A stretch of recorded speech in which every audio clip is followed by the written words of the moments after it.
Et là, on est parti du coup pour... De quoi? Non, ça va, y a pas de souci. Si vous voulez venir cash aussi, comme vous voulez. Ok, on est parti tout de suite dans cette rencontre. À mon avis, on va avoir des grosses phases d'avantage du côté de Black Soul et beaucoup de win de neutral pour lui. Mais Bilbol, à mon avis, va pas avoir besoin de beaucoup gagner le neutral pour tuer. Parce que Karoul, ça tape comme un dingue. Voilà, déjà 25% sur Game & Watch, c'est énorme. Hein. On va voir comment il arrive à s'en sortir dans le match-up. Parce que attention, voilà, à mon avis, c'est parti. Hop, un EPR, un air, encore un EPR. Ok, 55%, vous voyez, sur une win de neutral. Ok, on arrive à bien choper le timing sur cette throw pour pas se prendre les dommages de la couronne. On est déjà à 94 sur Bilbol. Mais après, je me dis, voilà, il le tape beaucoup, mais du coup, il lui bulle sa rage. Et quand t'es un petit Game & Watch qui a pas beaucoup de... qui est très très léger, bah t'as pas envie de te taper un Karoul avec 150% de rage. Hein. T'as vraiment pas envie. Parce que tu vas éclater sur une dash attack à 60%. Ok, oh, c'était bourbier. Hein. C'était très bourbier ce qui vient de se passer. Mais là, on se rend compte à quel point le match-up il est difficile pour Karoul. Parce que Game & Watch il est tout petit, il le combo à l'infini, il a une meilleure frame data, il a le bucket pour envoyer les projectiles. Il se fait edgeguard à l'infini. Enfin voilà, c'est compliqué à mon avis pour Karoul. On rate un petit peu ces combos là du côté de Black Soul. Ouais, voilà, le bucket qui est utilisé pour reflect le tromblon.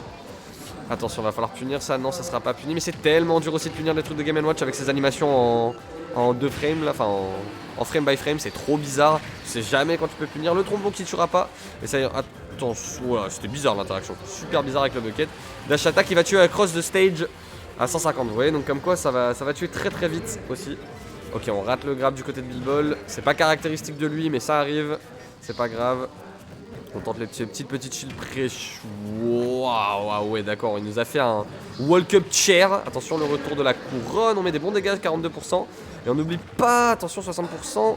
Qu'on est très léger du côté de Game & Watch. Et oh là là, on est à 120% de rage sur le crocodile. Ça peut partir très très vite. Hein. Oh, la GI, dommage. On a DI in. On a DI in sur ce nerf. Il fallait DI out pour pas mourir. C'est dommage, on perd la rage. Et là, on a Game & Watch à 60% seulement. Mais bon, 60% quand tu t'appelles Game & Watch, quand même pas mal. On récupère la couronne du côté de Black Soul et on s'en débarrasse tout de suite. C'est important de garder la couronne quand on joue contre un Karoul. Hein. Oh, le petit 7. On a tenté le 9. Ça aurait été beau. Ça aurait été beau jeu. Mais il est pas là.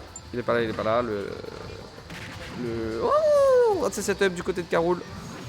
C'est pas caractéristique du Bilbol. Hein. En général, il est quand même vachement carré sur ses setups. Il a ses combos bien en main. Et là, il en a déjà raté quelques-uns pendant la game. Va falloir peut-être se remettre un peu au goût du jour. On va voir s'il arrive à remonter quand même. Parce que bon, là, c'est compliqué. Hein. On est déjà à 114%. Black Soul seulement à 86 et il lui reste de stock.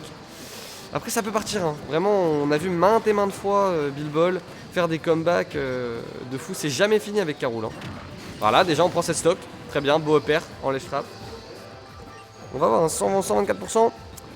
Il suffit d'une ou deux wins de neutral, un petit edgeguard et c'est terminé pour Black Soul. Regardez, hop, dash attack, voilà, déjà 29%. On envoie au stage le backer qui passe vraiment pas loin. Attention, le retour de la couronne, c'est bon, ça sera bien géré par Black Soul. Attention, ces phases de ledge trap qui sont très compliquées pour Karoul contre Game & Watch. Ok, on utilise cette armure de la couronne pour pas se faire edgeguard, c'est bien joué. Voilà, la classique Game & Watch, un backer à l'infini au stage, on connaît. Voilà. Pourquoi faire autre chose quand ça marche? Attention, on est quand même à 68% et on est max rage du côté Karoul. Attention, se faire qui envoie déjà dans la blast zone. La couronne. Oh, le tromblon qui est pas passé loin. Le down smash qui touchera en saver spot. Ou up smash, je sais plus lequel des... Ouais, c'est up smash, pardon. Qui a touché en saver spot, c'est dommage. Parce que honnêtement, 180%, il aurait implosé ce down smash qui va venir trouver cette stock. Bien joué, bien joué, bien joué. Voilà, je vous l'avais dit. Karoul, c'est jamais fini. Surtout contre Game & Watch, qui est léger comme une plume. Donc Bilbol qui arrive à remonter son retard et qui va prendre cette première game de ce BO.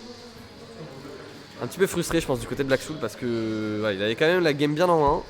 Mais c'est Karoul, faut jamais, je vous l'ai dit maintes et maintes fois, faut jamais croire que c'est fini. Jamais. Surtout Karoul avec 180% de rage quoi.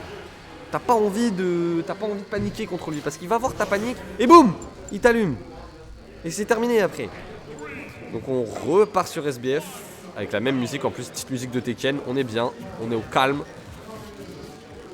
On va voir là si Black Soul du coup arrive à peut-être capitaliser un peu plus tôt et trouver des stocks plus tôt. Parce que oui, Voilà, Game & Watch il met des pourcents, Mais contre Caroul il faut tuer. Voilà, après Game & Watch il n'y a pas de problème à tuer.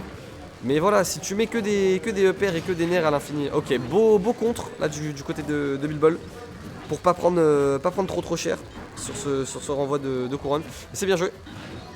Black Soul qui va peut-être choper la couronne. Il faut vraiment prendre cette couronne. Hein. Bon, après, voilà, il lui met 1 million de EPR aussi. Mais je pense qu'il faudrait aller chercher cette couronne. Et là, il s'en fout. Hein. Bah, du coup, il l'a récupéré. Voilà.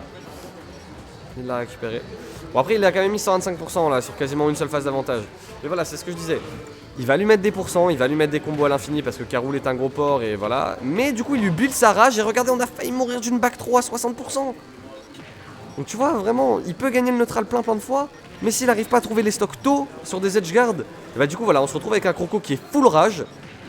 Et un croco full rage, quand t'es un petit Game & Watch qui pèse 20 grammes, voilà, donc faut vraiment trouver ces edge guards. L'haricot de Caroul qui est vraiment, mais alors éclaté face à Game & Watch, parce que le backer de Game & Watch est un crime contre l'humanité, on n'oublie pas. Hein. Oh, et le spike en tout frame. Je pense qu'on a voulu sauter à l'edge pour Black Soul, et que Bilbol lui a dit non mon gars, tu sautes pas, tu prends ton spike into the blast zone. Donc on n'a pas de retard là du côté de Caroul, on est même en avance du côté de Bilbol. Encore une fois, le bucket qui servira à renvoyer cette couronne. Bilbol qui a du mal du coup. Hein. Alors encore une fois, le match-up est compliqué parce qu'en plus, l'outil de neutral principal de Caroul, c'est quoi? Bah, c'est la couronne. Et tu peux pas couronne. Tu peux pas couronne contre Game & Watch parce que bucket. Ok, on tente un petit up throw. Ok, on a tenté de réduire air dodge et de mettre un gros F smash. Ça aurait pris la stock, hein, carrément. Et là, Bilbol qui est très bien. Il est setup. Down air into up smash. On prend cette stock. Potentiellement la dernière stock de Black Soul dans ce winner bracket. Et le loser va être tellement stack, les gars. Oh, moi j'ai peur, hein. Perso, je suis en loser là. J'ai très peur de ce qui va m'arriver parce que putain, il y a du monde en loser pour l'instant. Attention, du coup, on va voir. Après, je parle peut-être beaucoup trop vite. Hein. Black Soul n'a pas perdu encore. Mais et au moment où je dis ça, il prend un gros back air et c'est terminé. Et bah, bien joué à Bilbol qui a montré vraiment la dominance dans ce match.